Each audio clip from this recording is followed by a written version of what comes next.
Assalamualaikum warahmatullahi wabarakatuh. Waalaikumsalam warahmatullahi wabarakatuh. Alhamdulillah wassalatu wassalamu ala sayyidina Rasulillah sayyidina wa maulana Muhammad ibn Abdullah wa ala alihi wa sahbihi wa mawala. La hawla wa la quwwata illa billah, amma ba'du. Bapak-bapak, ibu-ibu, saudara-saudara kaum muslimin rahimakumullah. 7 macam perkara yang merusak akidah dan keimanan, merusak amal perbuatan yang sudah kita kerjakan, merusak sendi-sendi kehidupan sosial, pendek kata, merusak segala hal di dalam kehidupan kita. Jauhilah olehmu 7 macam perkara yang merusak. Yang pertama, asyirku billah, menyekutukan Allah subhanahu wa ta'ala. Agama dimulai dari keyakinan, maka kehancuran agama selalu dimulai dari kehancuran keyakinan, iman atau akidah yang dimiliki oleh seseorang. Dan untuk menghancurkan nilai-nilai iman yang kita miliki ini, orang rasanya tidak akan menghantam kita dengan peluru kendali. Orang tidak akan mengirimkan nuklir ke sini. Orang tidak juga akan mengirimkan satuan militernya ke sini. Untuk menghancurkan nilai-nilai iman, dibanjiri kita dengan paham-paham yang merusak dan mendangkalkan akidah.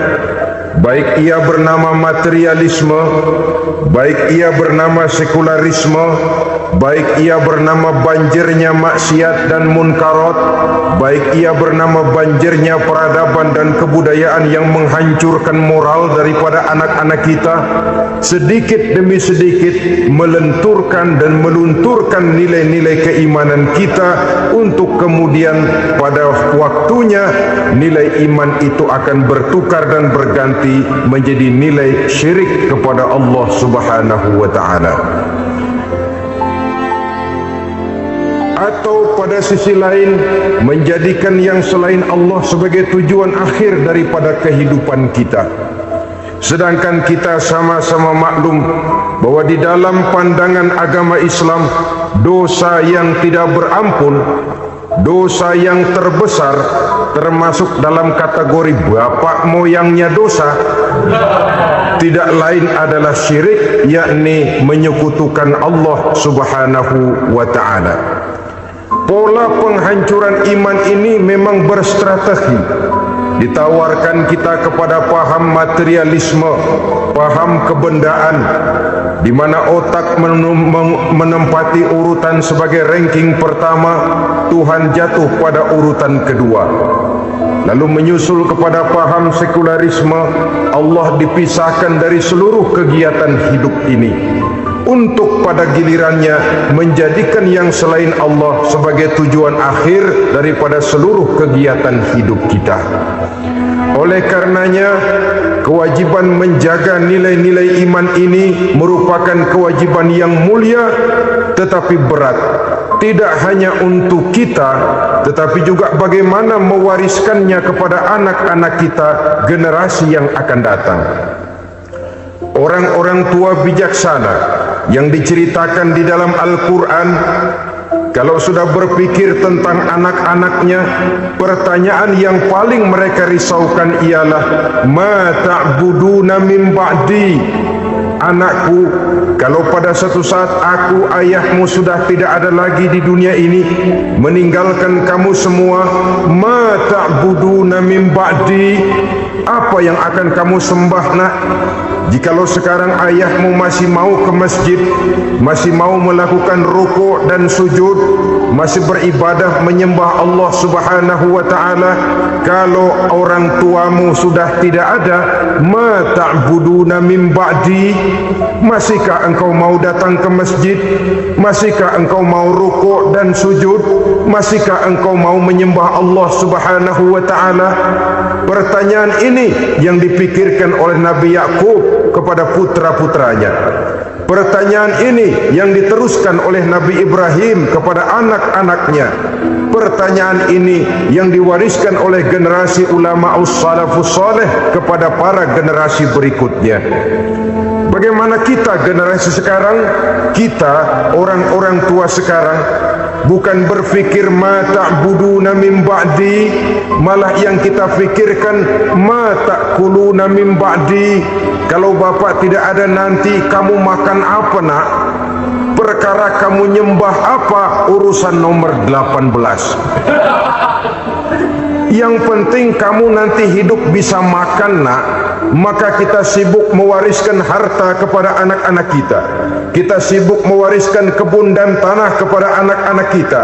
Kita sibuk mewariskan pabrik kepada anak-anak kita, sementara kita lupa mewariskan intan yang paling mahal, mewariskan mutiara yang paling berharga, yaitu nilai iman kepada Allah Subhanahu wa ta'ala. Alangkah baiknya apabila warisan harta, warisan tanah dan kebun, warisan rumah dan pabrik didasari lebih dahulu dengan mewariskan nilai iman kepada Allah Subhanahu wa ta'ala. Sebagai orang-orang tua, kita boleh bersedih kalau anak kita tidak mengerti komputer. Kita boleh bersedih kalau anak kita tidak mengerti matematika. Kita boleh bersedih kalau anak kita tidak mengerti bahasa Inggris. Tapi sewajarnya lebih bersedihlah kita orang tua jikalau mempunyai anak yang tidak kenal Allah sebagai Tuhannya, yang kemudian tidak mau rukuk dan sujud kepada Allah Tuhannya. Itulah kemalangan yang paling malang bila kita meninggalkan generasi yang tidak bertauhid kepada Allah Subhanahu wa ta'ala. Betapapun anak kita tidak ngerti komputer, saudara, paling-paling kerugiannya cuma kerugian dunia. Masuk dia ke alam barzakh, munkar nakir tidak akan sempat tanya kau belajar komputer apa tidak. Kumpul dia di padang mahsyar, malaikat juga tidak akan tanya matematikamu nilainya berapa. Yang ditanya kau kenal Allah, kau rukuk dan sujud kepadanya, kau pernah datang ke masjid. Oleh karena itu, sekali lagi, menjaga nilai iman tidak hanya untuk kita, tetapi juga mewariskannya kepada anak-anak kita, generasi yang akan datang. Sungguh kemalangan yang paling besar apabila kita meninggalkan anak-anak kita. Mereka kita tinggalkan lemah ekonominya, itu tidak baik. Mereka kita tinggalkan lemah otaknya, itu pun akan membuat mereka tertinggal oleh yang lain. Tapi yang paling celaka, jikalau kita tinggalkan mereka dalam kondisi lemah imannya, rapuh akidahnya, tidak baik dan tidak betul keyakinan hidupnya. Oleh karena itu, Nabi berpesan, jauhilah 7 perkara yang merusak. Yang pertama, syirik kepada Allah Subhanahu wa ta'ala. Menyekutukan Allah baik dalam ucapan, dalam keyakinan, ataupun dalam perbuatan. Ini perkara pertama yang termasuk 7 perusak besar di dalam kehidupan.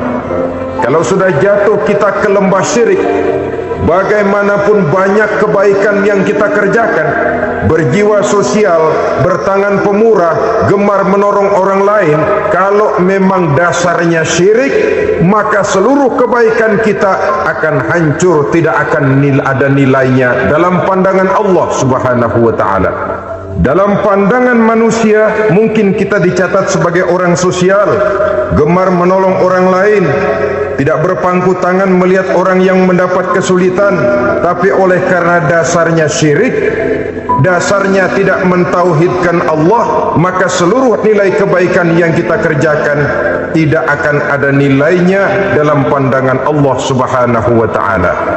Maka jagalah iman kita, jangan sampai dihinggapi penyakit syirik yang bagaimana kecilnya sekalipun.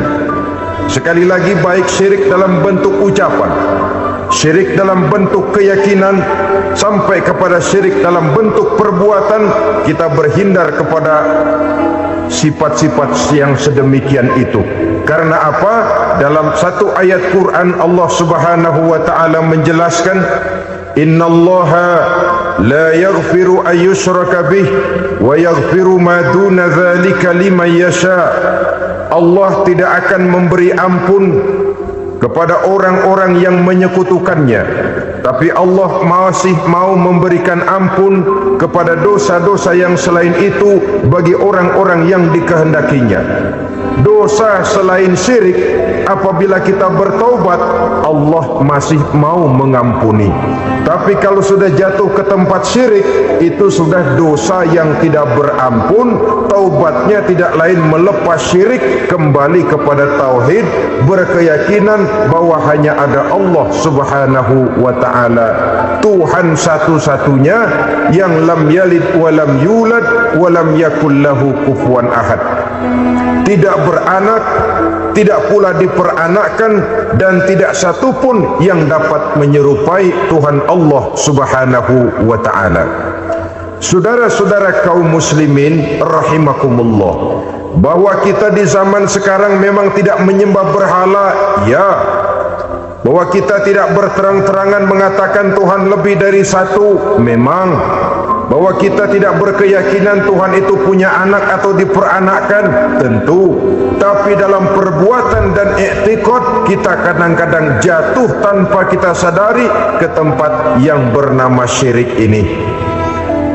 Oleh karenanya, di zaman di mana teknologi makin canggih, di mana kemajuan pembangunan makin menjangkau berbagai aspek kehidupan, diperlukan keseimbangan antara kemajuan fisik material dengan kemajuan mental spiritual.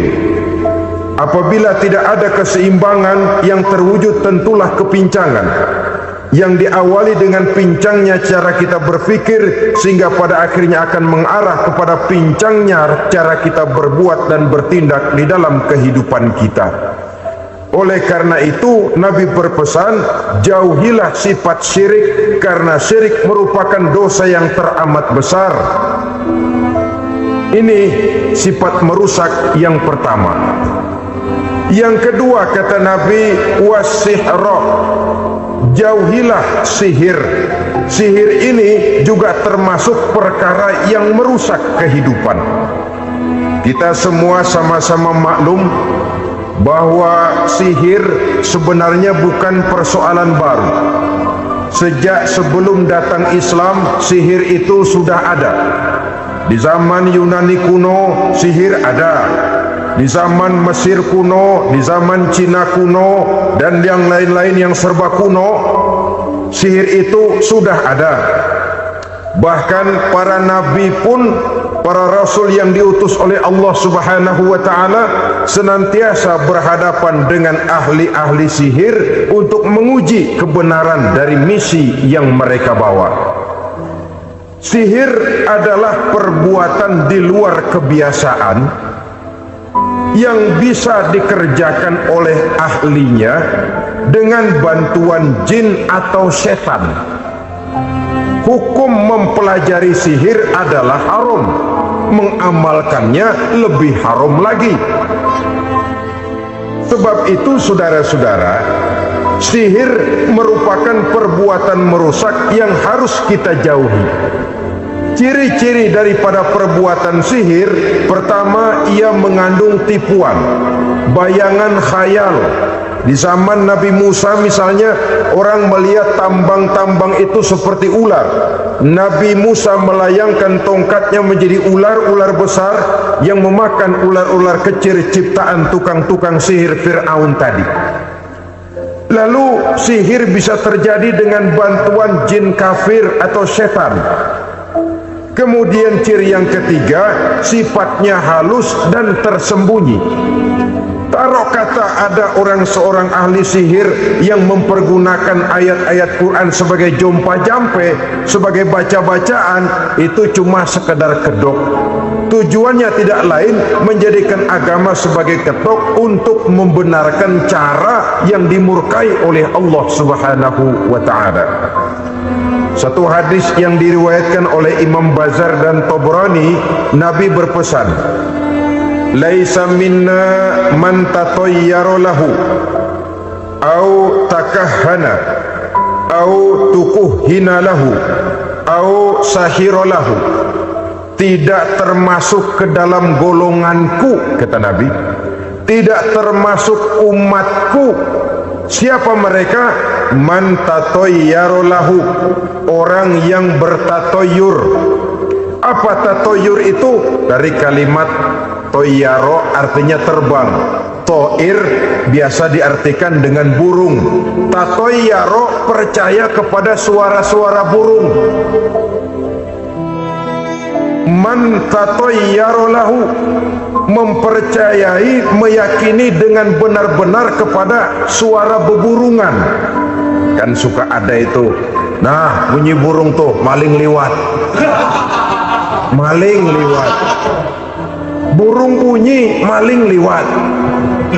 Itu termasuk tatayyara lahu, percaya kepada suara burung. Kan aneh kalau suara orang nggak dipercaya, suara burung malah dipercaya. Ada ustadz ceramah, kiai ngaji, nggak mau didengerin, burung dengerin benar. Nah, suaranya dari sebelah mana? Belah kulon. Nah, itu tandanya anu.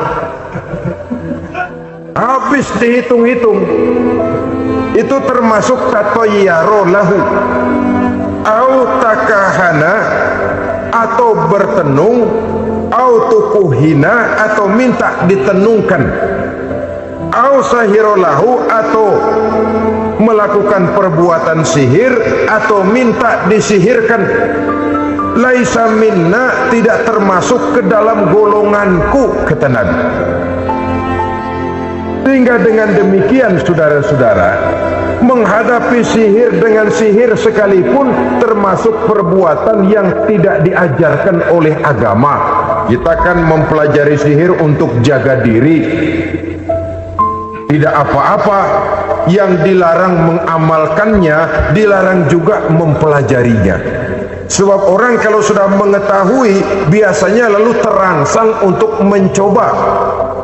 Kalau percobaannya berhasil, biasanya terangsang untuk coba lagi dan coba lagi. Pada akhirnya ketagihan, lalu beralih menjadi profesi, apalagi itu nanti bisa mendatangkan hasil uang. Saudara-saudara kaum muslimin rahimakumullah, kita manusia makhluk nyata, kita hidup di alam nyata, terikat oleh sunnatullah, causality. Oleh karenanya, bagi kita keyakinan yang penuh, keikhlasan di dalam bertuhankan Allah, penyerahan diri sepenuhnya hanya kepadanya, itu sudah merupakan obat penangkal yang sangat ampuh agar kita tidak terkena penyakit-penyakit yang dibuat oleh setan dan para pembantunya. Hingga beberapa ayat Quran mengajarkan, misalnya a'udzu bikalimatillahi tammati min syarri ma khalaq, atau bismillazi la yadurru ma'asmihi syai'un fil ardi wala fis sama, dengan menyebut nama Allah yang tidak bisa mendatangkan bahaya sedikit pun, dari baik yang datang dari langit maupun yang datang dari bumi. Jiwa yang kosong dari keyakinan yang penuh kepada Allah, jiwa yang penuh was-was dan ragu-ragu, itu yang mudah terserang oleh penyakit-penyakit yang dikerjakan oleh para tukang-tukang sihir, yaitu oleh setan dan seluruh para pembantunya. Kemudian hadis kedua yang diriwayatkan oleh Imam Ibnu Hibban, Nabi bersabda, la yadkhulul jannata mudminu khamrin wala mu'minu bisihrin wala qati'u rahmin. Tidak masuk surga. Ini Nabi yang bilang, tidak masuk surga Siapa itu? Pertama, mudminu khamrin, orang yang berkekalan dalam mabuk. Selalu mudminun itu sudah menjadi perbuatan rutinnya, tidak kapok-kapoknya, teler seumur hidup. Mudminu khamrin, tidak masuk surga orang yang selalu bermabuk-mabukan. Yang kedua, wala mu'minu bisihrin, orang mukmin tapi main sihir. Ini juga oleh Nabi diperingatkan, tidak akan masuk surga orang mukmin tapi suka main sihir. Wala qati'ur rahmin, dan tidak juga orang yang memutuskan silaturahmi. Tiga macam manusia yang diperingatkan Nabi tidak akan masuk surga: orang yang selalu mabuk, orang mukmin yang main sihir, dan orang yang memutuskan silaturahmi. Saudara-saudara kaum muslimin rahimakumullah. Lalu orang berkata, kenapa dilarang kita bersihir padahal Rasul sendiri kan punya mukjizat? Nah, kita memang harus membedakan antara mukjizat dengan sihir. Dalam kehidupan agama kita kenal ada yang namanya mukjizat, ada yang namanya karomah atau keramat biasa diucapkan, ada yang namanya maunah, ada yang namanya irhas, ada juga yang namanya sihir. Kesemuanya ini berbeda, saudara-saudara. Yang dinamakan mukjizat itu khusus untuk para rasul saja. Satu kejadian luar biasa yang terjadi dilakukan oleh Rasul atas izin dari Allah Subhanahu wa ta'ala. Perbedaannya dengan sihir jelas. Sihir dari setan, mukjizat dari Allah. Sihir bisa dipelajari, mukjizat tidak. Sihir umumnya untuk maksud-maksud yang tidak baik, sedangkan mukjizat untuk memperkuat kebenaran yang disampaikan oleh para rasul dan ditentang oleh umatnya. Bahkan kafir Quraisy dahulu menganggap orang-orang ahli sihir itu berada dalam satu posisi yang hina, sehingga mereka mengatakan dan menuduh Nabi Muhammad sebagai tukang sihir.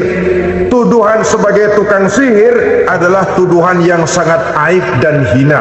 Di tengah masyarakat kufar jahiliyah, kedudukan tukang sihir dipandang sebagai kedudukan yang hina, sehingga mereka mengejek Nabi dengan sebutan tukang sihir.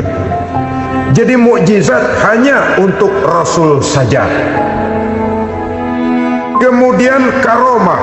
Karomah ini asal kata dari karomah, kehormatan, kemuliaan yang diberikan Allah kepada hamba-hambanya yang rajin mendekatkan diri kepadanya. Oleh karena ketekunannya melaksanakan ibadah, Allah memberikan keistimewaan kepada orang itu, yang dengan keistimewaannya dia bisa mengerjakan yang tidak bisa dikerjakan oleh orang lain. Karomah hanya bisa dicapai dengan prestasi ibadah. Kalau sihir, mau ibadah apa enggak, asal dia belajar, bersatu dan berteman dengan setan, memenuhi persyaratan-persyaratan setan, biasanya lalu bisa. Sedangkan karomah tidak mungkin terwujud tanpa orang mendekatkan diri sedekat-dekatnya kepada Allah Subhanahu wa ta'ala. Maka kita lihat biasanya orang-orang yang punya ilmu sihir, mukanya rata-rata nggak enak dilihat. Kumuh, jauh dari air wudhu, jauh dari sujud kepada Allah, malah berteman dengan setan, menjadi pelayan-pelayannya setan. Saudara-saudara, adapun maunah, keistimewaan yang diberikan Allah kepada hamba-hambanya yang belum sampai kepada tingkat wali, tapi orang itu lebih banyak kebaikannya daripada kesalahannya. Umpamanya Saudara jalan bertiga di pinggir jalan. Saudara ada pada posisi di tengah, lalu bertiga ini ketabrak mobil. Menurut perhitungan saudara mati lebih dahulu. Tapi terjadi hal yang aneh, dua teman saudara mati, saudara malah cuma luka dan lecet sedikit saja. Apa itu? Kalau kita lebih banyak kebaikannya daripada kesalahannya, itu yang dinamakan ma'unah, pertolongan yang diberikan Allah kepada hamba-hambanya yang lebih banyak kebaikannya daripada kesalahannya. Sedangkan yang dinamakan irhas, kejadian luar biasa pada diri seseorang pada waktu dia masih kecil, yang menunjukkan tanda-tanda keistimewaannya. Itu umumnya pada para nabi pada usia kecilnya sudah ada irhas, tanda-tanda istimewa. Jelas baik mukjizat, karomah, maunah maupun irhas berbeda dengan sihir. Sihir ini jelas saja merupakan bantuan dan persekutuan antara manusia dengan setan. Padahal setan, kata Allah dalam Al-Quran, innahu lakum aduwwum mubin, sesungguhnya setan bagi kamu adalah musuh yang sangat jelas. Saudara-saudara kaum muslimin rahimakumullah, di zaman sekarang dalam menghadapi beban kehidupan yang makin pelik, menghadapi stres yang tidak kunjung selesai, menghadapi persoalan-persoalan yang teramat berat, orang sering mencari jalan keluar kepada hal-hal yang menurut pendapatnya bisa meringankan beban moralnya itu. Pergilah dia mencari sesuatu yang dapat meringankan bebannya, dan tidak jarang yang jatuh ke pangkuan tukang-tukang tenung, ke pangkuan tukang-tukang sihir, yang mereka itu oleh Quran dijelaskan kadzabal munajjimun walau sodaku. Tukang-tukang tenung, tukang-tukang sihir, mereka itu bohong walaupun benar. Maksudnya bohong walaupun benar, artinya kalau yang mereka kerjakan benar, itu sih kebenaran. Benar dengan kebenaran itu lain. Kebenaran, kebetulan bisa, tapi tidak untuk selalu. Apalagi kalau itu sudah membahayakan kehidupan orang lain. Jadi oleh karena itu Nabi berpesan, jauhilah daripada sihir. Kalau sudah jauhilah dari sihir, artinya ya jauhilah daripada mempelajarinya, jauhilah daripada bergaul dengan orang-orang yang ahli di bidang itu, karena dari pergaulan segalanya bisa menular. Baiklah saudara, ini yang kedua. Yang ketiga pesan Nabi, wa qatlan nafsil lati harramallahu illa bil haqq, membunuh orang lain dengan cara yang tidak benar, membunuh orang yang diharamkan oleh Allah Subhanahu wa taala untuk melakukannya kecuali dengan alasan yang benar. Kita tahu Islam adalah agama damai sesuai dengan namanya. Ia tidak dikembangkan dengan pedang dan kekerasan. Ia dikembangkan dengan keteladanan dan tuntunan moral.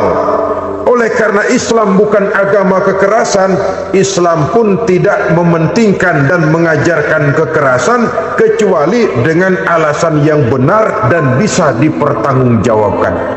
Membunuh dengan sengaja, menghilangkan nyawa orang lain tanpa alasan yang bisa dibenarkan adalah merupakan dosa besar dan satu di antara 7 perkara yang bisa mendatangkan kerusakan dalam kehidupan dan yang hendaknya harus kita jauhi.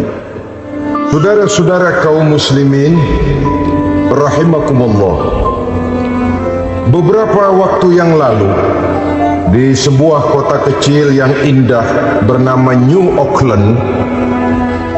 Saudara tahu New Auckland? Itu dari Gunung Kidul masih ngidul lagi. Pernah diadakan satu seminar yang membicarakan bagaimana menyelamatkan masyarakat manusia dari bahaya Perang Dunia Ketiga. Diperkirakan kalau terjadi perang dunia ketiga, manusia tidak akan tersisa. Sebab apa? Pada waktu itu, cadangan nuklir yang dimiliki oleh bersama Amerika dan Rusia konon sudah sanggup memusnahkan 6 miliar manusia pada saat jumlah manusia baru 5 miliar. Jadi kelebihan nuklir dunia ini. Kalau terjadi perang dunia ketiga, sulit manusia untuk tersisa. Maka dibahaslah di dalam seminar itu, wah, supaya tidak terjadi perang dunia ketiga, maka perlombaan membuat senjata-senjata canggih, alat-alat pembunuh modern harus segera dibatasi. Dibahas, tidak mungkin kita membatasi perlombaan membuat senjata. Kenapa? Makin maju ilmu dan teknologi, makin canggih senjata yang ditemukan. Atom sudah meningkat menjadi nuklir, nuklir sudah meningkat menjadi neutron, dan kita tahu bom yang bernama neutron ini bom yang cukup membunuh tanpa perlu merusak.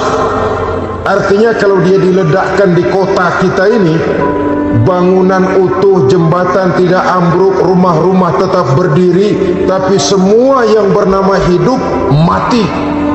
Itu katanya lebih sopan dari bom atom. Sebab kalau si atom ini sudah membunuh, merusak pula. Neutron cukup membunuh saja tanpa perlu merusak.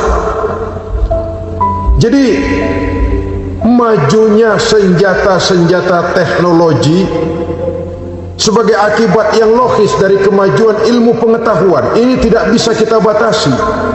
Dan memang sebenarnya yang bahaya bukan senjatanya, tapi manusia yang mengendalikan senjata itu. Mereka kembali kepada prinsip the man behind the gun. Bukan senjatanya yang bahaya, tapi manusia yang mengendalikan senjata itu yang bahaya. Walaupun senjatanya modern, katakanlah model M16 umpamanya, kalau yang mengendalikannya orang beriman, insya Allah aman.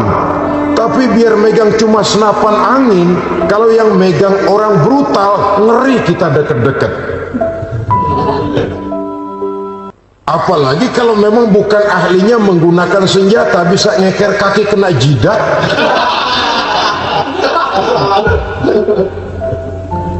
Mereka kembali kepada prinsip lama yang tetap baru. Bukan senjatanya yang harus dibatasi, manusia yang mengendalikan senjata itu yang perlu dibicarakan. Nah, kalau begitu, agar manusia tidak mempergunakan senjata sewenang-wenang, apa yang harus kita lakukan?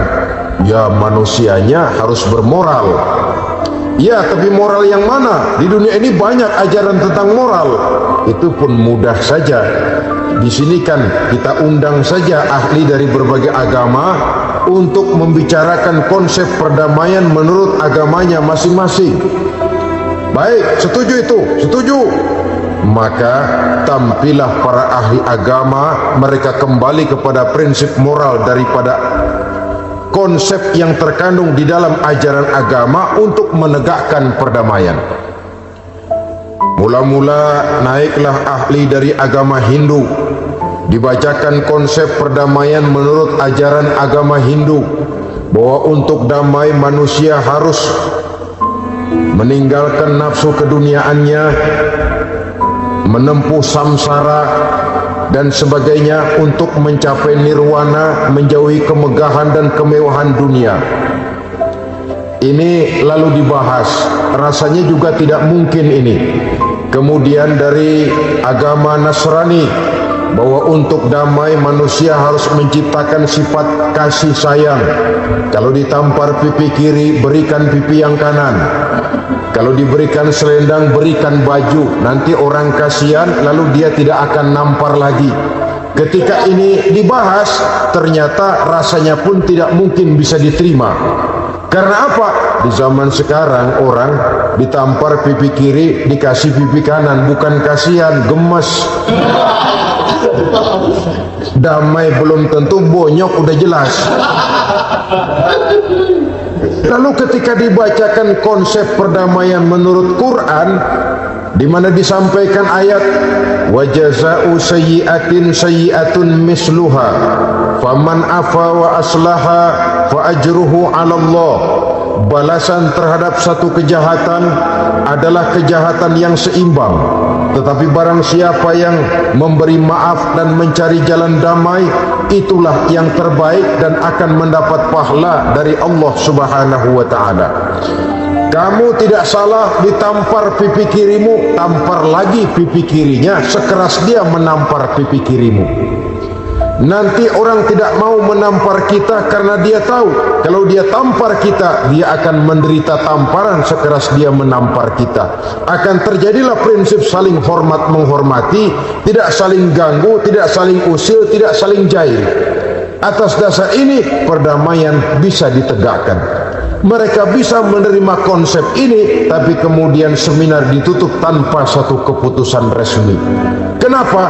Terus terang mereka kagum dengan konsep Islam, tapi sentimen lama terhadap nilai-nilai Islam telah menutup mata mereka untuk menerima kebenaran dari ajaran Al-Quranul Karim. Saudara-saudara kaum muslimin rahimakumullah, kembali kita kepada persoalan pokok. Roh adalah dari Allah, dia akan kembali kepada Allah, milik mutlak dari Allah. Tidak pantas kita merampasnya dari orang lain. Tidak wajar kita menghilangkannya tanpa alasan yang dibenarkan oleh agama. Di zaman sekarang, akibat persaingan hidup yang makin tajam, lapangan kerja yang makin sulit, tensi ekonomi yang makin tinggi, atau karena nilai moral yang makin rendah, atau juga karena rapuhnya pegangan orang kepada agama, nyawa rasanya sudah sedemikian murahnya. Berbagai kasus membuat berdiri bulu roma kita. Ada mayit, ada manusia dipotong 6, dicincang macam kambing. Ada yang dipotong 5, ada yang dipotong 13, dikardusin, dibuang ke tempat sampah. Inna lillahi wa inna ilaihi raji'un. Gejala apa ini? Kanibalisme. Manusia sudah demikian sadisnya, manusia sudah sedemikian buasnya, sehingga sesama manusia diperlakukan seperti hewan. Padahal hewan sendiri belum pernah macan makan macan, bagaimanapun buasnya macan. Belum pernah serigala memakan serigala, bagaimanapun brutalnya serigala. Tetapi manusia makan manusia di zaman sekarang kadang jadi kenyataan dalam kehidupan kita.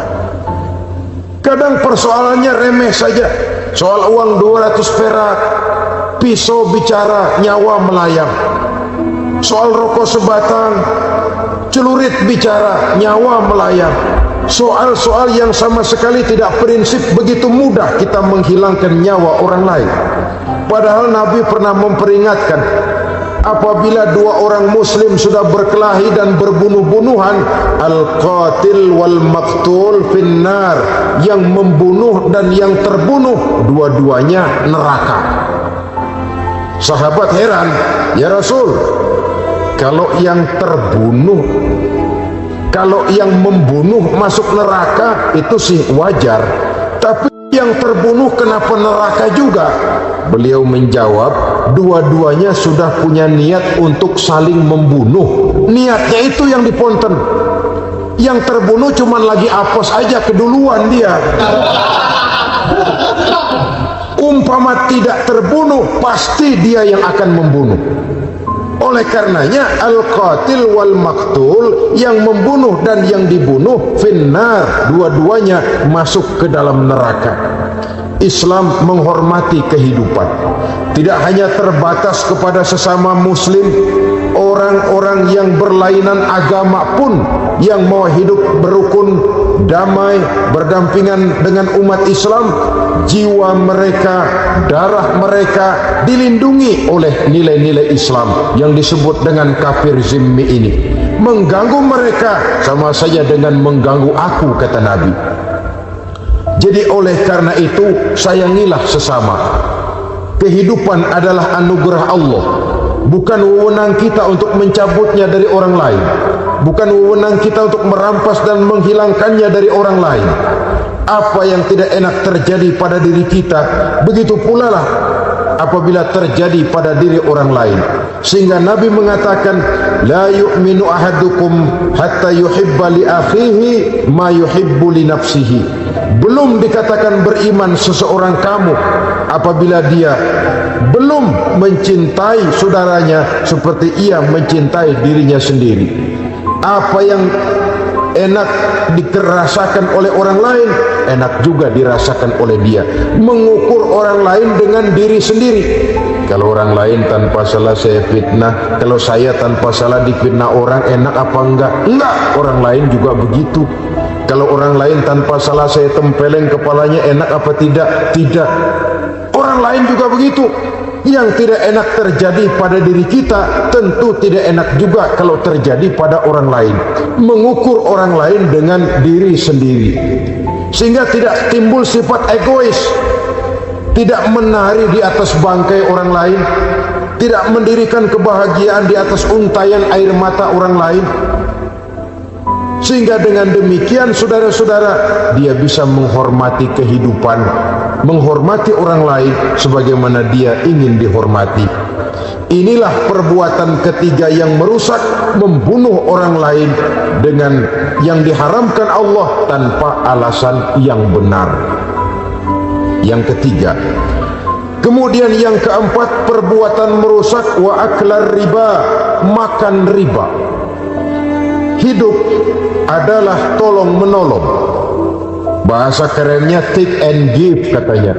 Saling memberi dan saling menerima. Nabi mengajarkan man kuraba kurbatan min kurabid dunia karaballahu lahu kurbatan min kurabi yaumal qiyamah. Wallahu fi aunil abdi ma damal abdu fi auni akhihi. Siapa yang meringankan beban dari beban-beban yang derita seseorang di dalam kehidupan dunia, Allah akan meringankan bebannya daripada beban-beban yang harus dipikulnya di hari kiamat nanti.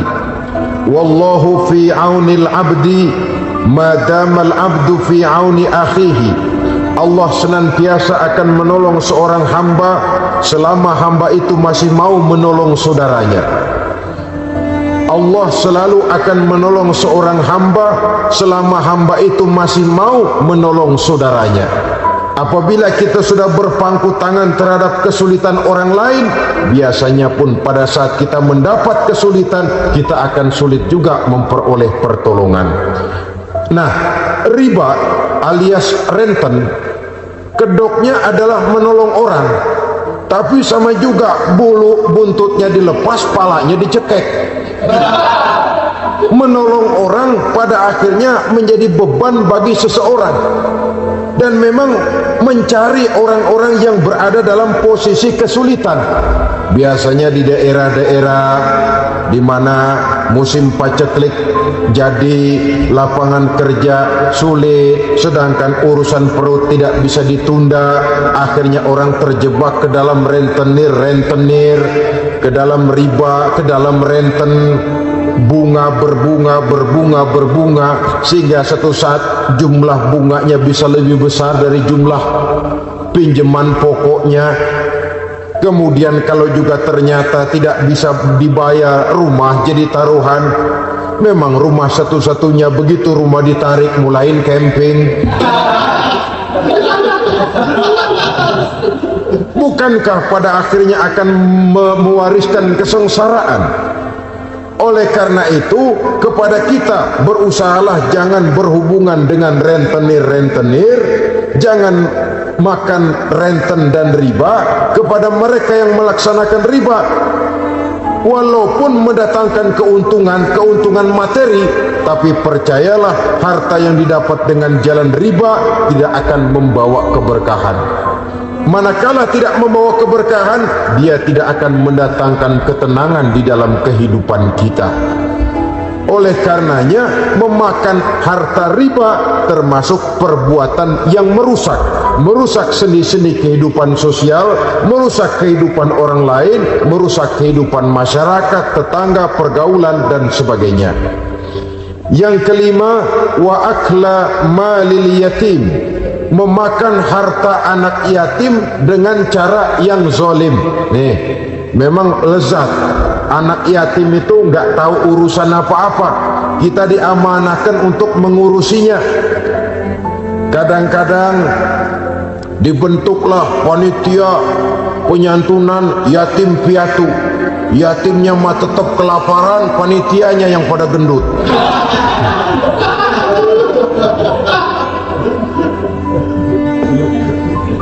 Padahal memakan harta anak yatim termasuk perbuatan dosa besar, dan menjantuni yatim merupakan perbuatan mulia. Nabi mengatakan, ana wa kafilul yatim kahataini yaumal qiyamah. Aku dan orang-orang yang menyantuni anak yatim seperti dua jari ini pada hari kiamat nanti. Dekat sekali. Jikalau ingin di hari akhir nanti dekat dengan Rasul, bersahabatlah dengan anak-anak yatim. Jadilah pengurus anak-anak yatim. Bangunlah panti-panti asuhan yatim. Pada saat bapak ibunya meninggal, kitalah yang menjadi orang tuanya. Bahkan sedemikian besar perhatian Islam terhadap anak-anak yatim ini, sehingga Quran memberikan peringatan, ara'aital ladzi yukadzibu bid-din fadzalikal ladzi yad'ul yatim wa la yahuddu ala ta'amil miskin. Tahukah kamu siapa orang yang mendustakan agama, beragama tapi dianggap dusta, solatnya dusta, puasanya dusta karena agamanya sudah berdusta. Siapa mereka? Fazalikal ladzi yad'ul yatim, orang yang menyia-nyiakan anak yatim, wala yahuddu ala ta'amil miskin, dan tidak pernah memberi makan kepada orang-orang yang menderita kemiskinan. Menyia-nyiakan, meninggalkan anak yatim termasuk perbuatan yang divonis kita sebagai orang yang mendustakan agama. Saudara-saudara kaum muslimin rahimakumullah, maka sangat dicela mengeksploitir anak-anak yatim, menjadikan mereka sebagai kedok untuk mencari kekayaan pribadi. Tetapi jikalau ikhlas, ganjarannya sangat besar, nilai pahalanya sangat besar. Menyantuni yatim tidak hanya setahun sekali. Kalau Muharram pakai istilah lebaran yatim, dibentuklah panitia, diberilah beras, uang 45.000 rupiah, alhamdulillah. Tapi jangan lupa, si yatim tidak hidup cuma satu hari. Dia tidak hidup cuma di bulan Muharram saja, dia hidup 12 bulan dalam setahun. Sebagaimana anak-anak yang lain, dia juga berhak punya masa depan. Dia juga berhak menikmati bangku sekolah. Dia berhak mengenyam arti dan makna pendidikan. Dia berhak membekali diri dengan ilmu dan pengetahuan seperti halnya anak-anak yang lain. Maka kita yang diberikan keluasan oleh Allah, ingatlah itu, bersahabatlah dengan anak-anak yatim, santuni mereka. Perkara setahun sekali di bulan Muharram, alhamdulillah, itu bagus, bin Thayyib alias baik. Tapi tentu dan tentu sekali lagi, si yatim tidak hanya hidup di bulan Muharram. Dia hidup 12 bulan dalam setahun, 24 jam di dalam sehari. Oleh karenanya, menyia-nyiakan mereka pada saat posisi kita memang mampu akan memojokkan kita dalam satu posisi di mana kita dianggap sebagai orang yang mendustakan agama, memakan harta anak yatim dengan cara yang zalim. Bapaknya udah meninggal, kebunnya lebar, anaknya dikelecehin. Dah, kamu nggak usah pusing, nanti saya yang ngurus. Akhirnya bukan ngurus, nguras.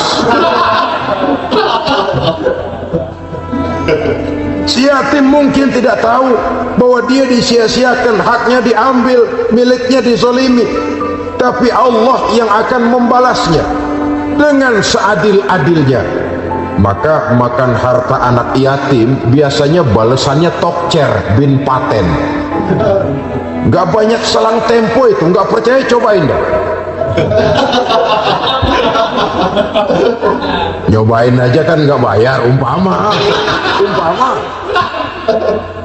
Memakan harta anak yatim dengan cara yang zolim, ganjarannya biasanya kontan. Kenapa? Ratapan si miskin, untayan air matanya, jeritan kepedihan hatinya, membuka pintu langit, permohonannya diijabah, getaran hatinya didengarkan oleh Allah, maka balasannya biasanya kontan, spontan, tidak menunggu waktu terlalu lama. Itu di dunia, belum lagi di akhirat nanti.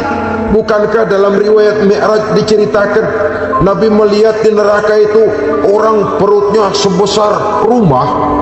La haula wala quwata. Itu perut kayak rumah, bagaimana jalannya tuh?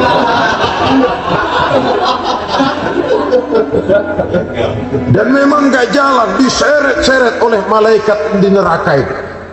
Hancur perutnya, amburadul itu perut. Berantakan isinya, dibulatkan lagi, diseret lagi, hancur lagi, dibulatkan lagi. Sampai Nabi tanya, orang itu begitu berat siksanya kenapa ya Jibril? Itu Muhammad, waktu di dunia dulu rakus banget makan harta anak yatim. Begitu vonisnya, begitu menyedihkan nasibnya di akhirat. Tapi di dunia pun ketidakberkahan itu sudah membayangi kehidupannya. Oleh karena itu, kepada saudara-saudara yang mendapat titipan anak yatim, berbahagialah, karena semulia-mulia rumah adalah rumah yang di dalamnya ada anak yatim yang disantuni. Sehina-hina rumah adalah rumah di mana di dalamnya ada anak yatim yang disia-siakan. Begitu kata Nabi kita. Rumah yang paling mulia dalam pandangan Allah, rumah yang di dalamnya ada anak yatim yang disantuni. Rumah yang paling hina dalam pandangan Allah, rumah yang di dalamnya ada anak yatim yang nasibnya disia-siakan.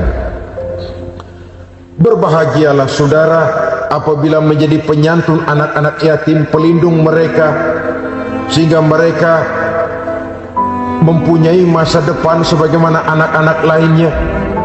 Rasulullah sendiri sedemikian peka terhadap keadaan anak-anak yatim karena beliau sendiri memang mengalami. Umur 6 bulan dalam kandungan ibu, beliau sudah ditinggalkan oleh ayahnya. Pada saat berusia 6 tahun, ibu sudah meninggal. Yatim piatu dalam usia di mana beliau sedang perlu belas kasih seorang ibu dan pengertian seorang bapa. Kepekaan itu lalu timbul, bahkan kemudian sampai kepada beliau berkata, aku dan orang yang menyantuni anak yatim seperti jari tengah dan jari telunjuk di hari akhirat nanti. Sedemikian dekatnya. Baiklah ya, jadi yang kelima, memakan harta anak yatim. Jauhi, karena ini perbuatan yang merusak. Yang keenam, watawalli yaumaz zahfi, melarikan diri pada hari pertempuran. Apa ini? Khianat, tidak konsekuen dengan konsep perjuangan. Pada mulanya keras benar teriak berantas korupsi, ganyang korupsi, cuma karena belum dapat giliran. Begitu dia naik dapat kesempatan, korupsinya lebih edan dari yang diteriakinya. Ini termasuk tawalli yaumaz zahfi, berpaling pada hari peperangan. Di saat menghadapi musuh, kalau belum kelihatan musuh, teriaknya nyaring bener, jangan takut demi kebenaran sampai titik darah yang paling penghabisan. Musuh belum kelihatan. Begitu musuh sudah kelihatan, paling dulu lari ke belakang.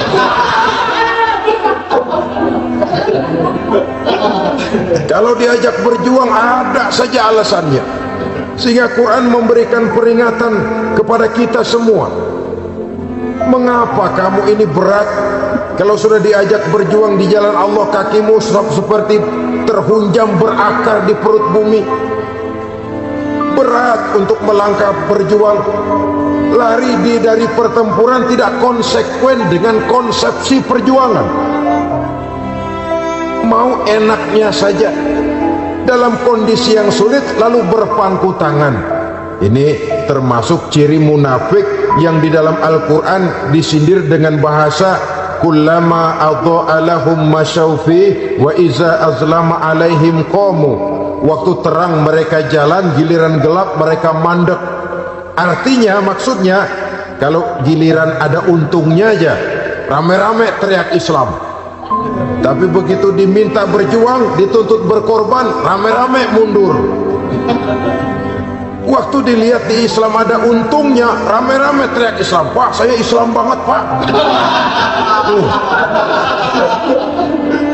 KTP saya Islam, Pak. Pokoknya Islam banget dah. Tapi ketika diminta berjuang, dituntut sedikit berkorban, rame-rame mengundurkan diri. Tahun 65 PKI berontak. Waduh, waktu itu jadi orang Islam untung itu. Gak dikejar-kejar, aman. Masjid rame, mobil-mobil mewah parkir di depan musola dan masjid. Kenapa? Waktu itu asal udah ke masjid aman. Islam selamat, untung. Tapi begitu keadaan aman, yang parkir di musola sepeda butut melulu.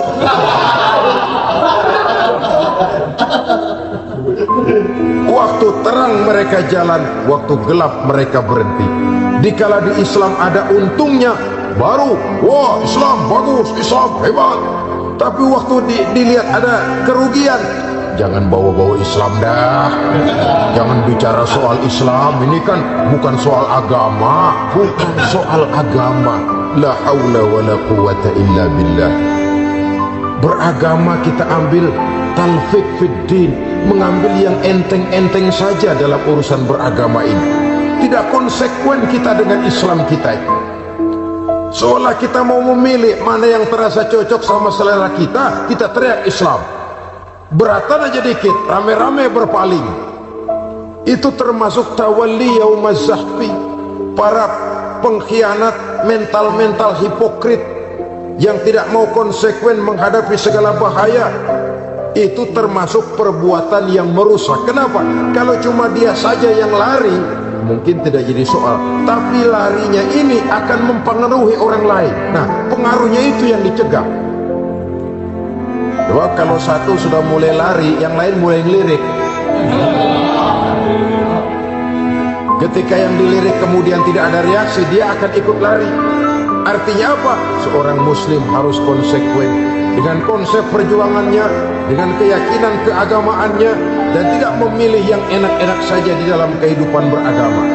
Lari dari pertempuran, bermental khianat, mengkhianati agama, merupakan satu di antara sifat yang merusak. Terakhir saudara, wa qazfal muhsanatil ghafilatil mu'minat, menuduh perempuan baik-baik yang tidak tahu menahu tentang tuduhan yang dituduhkan kepadanya, menuduh perempuan mukmin yang baik-baik yang tidak tahu menahu tentang tuduhan yang dilakukan kepadanya. Fitnah lebih bahaya daripada pembunuhan. Orang yang tidak salah bisa hancur nawanya, orang yang berniat baik bisa ambruk perjuangannya oleh karena fitnah. Sehingga dikatakan al-fitnatu asyaddu minal qatli. Fitnah lebih bahaya daripada pembunuhan. Maka memfitnah ini termasuk satu dosa di antara 7 hal merusak yang harus kita jauhi semampu kita.